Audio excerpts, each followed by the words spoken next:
Welcome to our CRA EULAR 2020 update at Virtual EULAR. We're going to look at highlights in a Canadian context.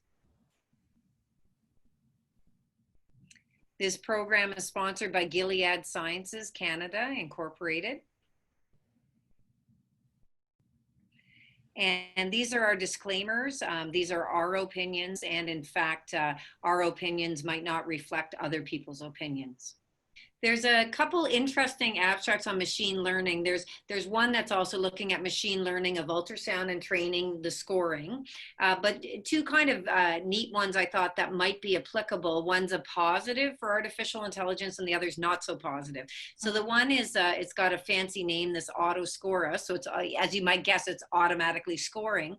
And so they did machine learning on like many thousand of joints of hand and wrist x-rays to score over time and see if the patient's progressing, because it is time consuming, and obvious progression is obvious, but subtle over time takes a lot of time. And it looks like, this is a group from Vienna, I think, it looks like they might be able to have machine learning that's highly successful on scoring serial x-rays in RA and seeing if there's a difference over time. Another study is looking at, can we identify patients with rheumatoid arthritis who will develop pneumonia? Now, I think they're talking about bacterial pneumonia and that kind, not interstitial lung disease, but it is from the group in Boston, Jeff Sparks and others, who do a lot of interstitial lung disease, so time will tell when this is presented. But the bottom line was the machine learning couldn't really do any better. So some of the things, what I would guess it might show is that those who already have serious infection are not surprisingly at risk of serious infection, and those with bad lungs, so the most common would be obstructive lung disease, but ILD, which is rarer, and or asthma might be at higher risk of infection. But it seemed that the artificial intelligence is not yet ready, in my opinion, reading the abstract, for prime time. Time will tell. There's a huge Canadian community of artificial intelligence machine learners, right? If we can engage them to a large extent into our work, I think there is definitely an opportunity. We struggle in the pediatric age group with complex data sets such as MRIs and the confounding effect of growth and development. So it is complex, and perhaps there is a strong role for this. So I'm really excited, but this sounds like a great session. So this is a really exciting new area, in particular in pediatric rheumatology. So, over the years, we've learned a lot about monogenic illnesses that are, where the problem lies in one particular pathway. And one of the groups that we are increasingly recognize are called interferonopathies. So these are diseases, genetic diseases that are resulting in variations in interferon pathways and resulting in a clinical phenotype. So these are uncommon diseases. But what I think is really exciting is that the lessons that are learned and the understanding that were generated in studying those diseases probably have a much broader impact than just for the diseases themselves. As for example, the discovery of what we're calling interferon stimulated genes, which is basically the body's response, immune activation response in several conditions, is now been a whole lot better understood, in particular in lupus patients. And you can easily imagine that this kind of knowledge is opening the door to treatment option, to monitoring options. So this session is looking at both the rare phenotype of interferonopathies and the signature that was discovered, but also its application to more common diseases such as lupus. So I think for us in Canada, with a world-class lupus community across the age spectrum, this is very interesting, and we have to see how far does it reach into clinical practice. The first presentation will look at its applications for clinical practice, and I'm really excited, what progress we've made, and how that can be translated into Canadian practice. I agree. It's so topical. There's really, drugs that will inhibit interferon that might or might not be applicable on the Canadian market in the near future, we hope. Yeah. And then also, there are many publications from before, and this will build on it, that active lupus often has this interferon type signature, but not always, but often. So I think it's very applicable. Yeah, no, I'm really excited about this session, and it's always, the pediatricians are always happy when there is some lessons learned that we can share, and this is a prime example of this. I think we have to remember that there's going to be a lot of session on seronegative arthritis during the meeting. And I don't want to point out all these sessions, but there's going to be very interesting data. And this is one of the presentation that came to my attention. You probably know that we're going to have probably soon a new option in treating psoriatic arthritis called Cicamab.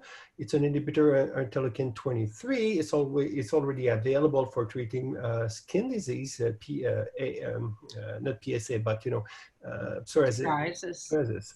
So there's 2 studies with that new drug, Discover 1, Discover 2, that have been published, show that very effective in treating psoriatic arthritis. And in these 2 studies, what it was interesting, they enrolled patients with axial involvement in PSA, and it was well documented that they have axial involvement. And they did all the questionnaire, the clinical evaluation, and they did a sub-analysis in that study looking at the efficacy of Gilcicamab in treating axial symptoms in these patients. And it's going to be presented as an oral presentation. And what is interesting is it seems to be effective treating the axial disease in PSA. And I point out that abstract because there's other study looking at blocking interleukin 23 in AS, and it showed that it was not effective in treating AS with that type of drugs. So, but for, targeting interleukin 23 in PSA, axial disease in PSA may be effective compared to treating, pure AS disease. So maybe, axial involvement in AS and PSA are different. I will always believe that it's probably not the same disease, even though they have axial involvement. So it's very interesting to, that, patient with PSA with axial involvement, that option may be very good for them. That sounds So great. we'll see. Yeah. So the other study of interest that I thought is probably very, very important for us is a study that compares anterior uveitis occurrence in treatments with different biologics in patients with spondyloarthritis. So in the pediatric age group, we do screen fairly structured for anterior uveitis based on ANA titers, and we have a little bit of a sense of which biologic therapy is a good treatment, which perhaps doesn't prevent the occurrence and may not be as effective, but not so much in the group of spondyloarthropathies. So, I personally have a relatively large ERA. That's what we're calling spondyloarthropathy in the pediatric age group, and I think it may provide some guidance of how often to screen. What is the risk? What about those? And that's a small group that have anterior uveitis in this context. So I thought that that will be relevant and may actually have an impact on how we agree to screen across Canada.